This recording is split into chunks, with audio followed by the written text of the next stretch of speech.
What the business is, YouTube, Tommy Shows, bro. We back at it again today, bro. And today, I got a story time for y'all. This is when the homie drove us home drunk, bro, at 16, bro. So, for the sake of the story, the person I'm with the story is going to be named KJ, bro. So, for the story, his name is KJ. So, KJ is somebody that I grew up with and would always like go on missions with, do a whole bunch of just stuff with. Just go see the world, just all kind of things. You know what I mean? My early life, bro. Whatever I was on, he was on. We like matched energy to one degree or another. And at this time, we go to parties and whatnot. We 16, and I got my first car. So I had a first car at 15. Again, I'm gonna make story time about that, but I got a car, and I pull up on or KJ called me early in the morning, like, yo, there might be parties and stuff going on because it's Friday, so I'm gonna let you know. I'm tapping with you. And I'm like, for sure. So we going. I'm just going throughout the day, and eventually KJ hits me like, "Hey, come to the crib," and then I'm like, "For surely." So I end up going to KJ's house. He's like, "All right, we got ourselves a little addy going on later on tonight. We gonna slide to and check out." I'm like, "For surely." Now the girl for the story is someone that I don't really know like that, but I end up just kind of like knowing just through like experience, just like being outside, bro. But and before we went though, KJ called or FaceTimed her, and he was like, "Yo, I'm about to pull up to a party. I'm bringing my homie with me. Is it good?" And then she showed me, and then she's like, "He kind of looks familiar. Like he looks familiar." And I was just kind of like, "I don't know. I've never met you in real life. Seen her IG, never seen her in real life." And he's like, "Okay, for sure." And I was like, "All right." So the party takes place on the east side. KJ's house on the east side, but it's on a different part. It's like the party's over there by Creek. He's over there like way down on the east side, bro, like by Piedmont shit. So I leave his out. I pull up to his house out of school, and then we just hanging out, just doing whatever, playing Madden on the phones, just whatever, bro. Then I'm going to my house and changing, and then coming back to his house. And at this time, I don't smoke or drink. I don't do anything, bro. First time I ever did like get high for it was when I was 17, and that's gonna be a funny story. Stay tuned for that. But so KJ does whatever. Like he's with whatever, he does whatever. And that's cool. Like I don't really judge, bro. I didn't judge what the homies was doing back then, bro. Party's a party, so I expect whatever, bro. I'm always gonna be straight and make sure that we get home straight. So what's the issue? You know what I mean? And as we go, as we get ready to go to the party and stuff like that, we get changed, we get set up. Finally, we make our way there. And again, I'm the one driving. So we drive there, we get to the party, and as we first walk in, I see my homie. Let's say his name is P.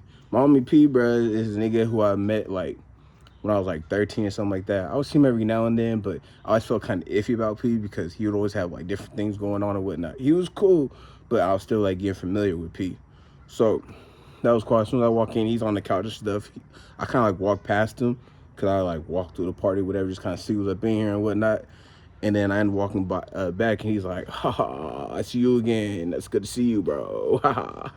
He used to like mess around like that. Me and we used to like just fuck around like that. So I'm just in the party, we chilling and whatnot.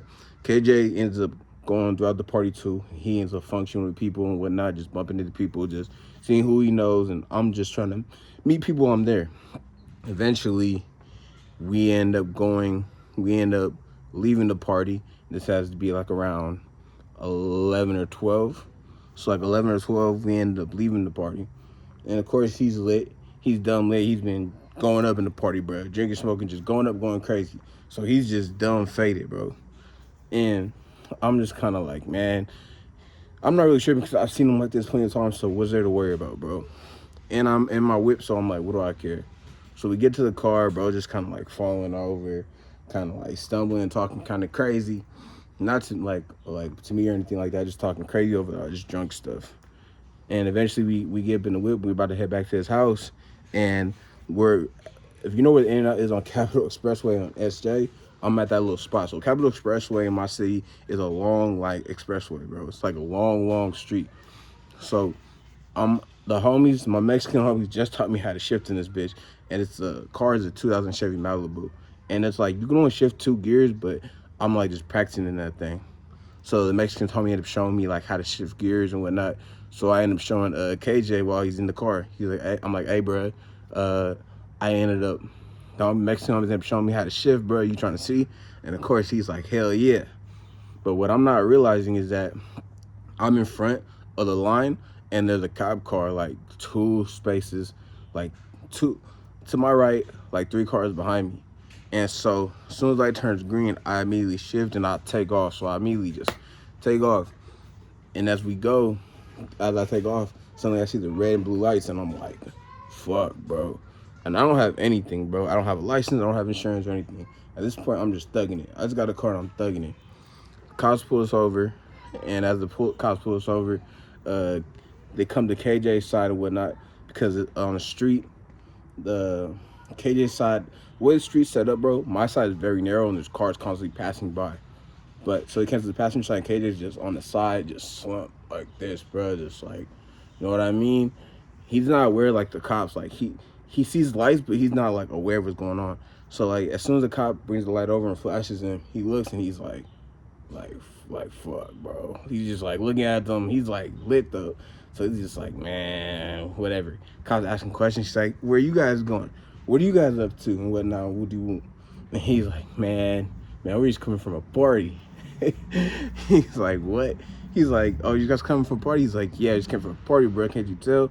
And the cop just kind of looking at us like man, because he's talking very loosely. And then eventually KJ ended up just chilling, just talking with the cop, and he's like, I can't lie to you, brother. I'm fucked up right now. He's like, I'm super fucked up right now. But him, he plays sports, so he's not fucked up, but I am. And then of course he points to me, and then the cop flashes the light inside the car, and he's like, he's like, what's up? He's like, are you good? I'm like, yeah, of course. Like, I'm straight. And then they're like, whose car is this? I'm like, my car. They're like, you got license insurance on it? No, I was kind of like, no. Like, be honest, I was like, no, I don't know. He's like, all right, well, you're going to have to pull the car in and have someone come pick it up. So I'm like, man, whatever. And then eventually, I ended up pulling inside the In-N-Out parking lot right there on Capitol Expressway. And we ended up just kind of like sitting there for a little bit and waiting for the cops to pull off. So, and I'm on that type of timing where I really don't care, bro. Ain't nobody gonna come pick up this car, because one, it's like almost midnight now at this point. No one's gonna come pick us up, bro. So I'm just kind of sitting there to KJ. I'm just like, man. He like, well, we're gonna have to call somebody. I'm like, no, we not.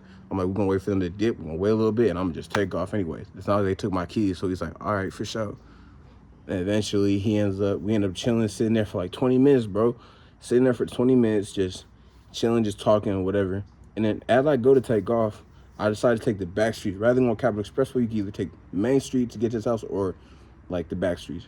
So I ended up trying to go to the back streets. And right as I take off to go to the back streets, that same cop car comes down the street as I'm going. I'm like, man, fuck. So I just step on the gas, bro, and take off. And we just cutting up straight through these back streets, bro.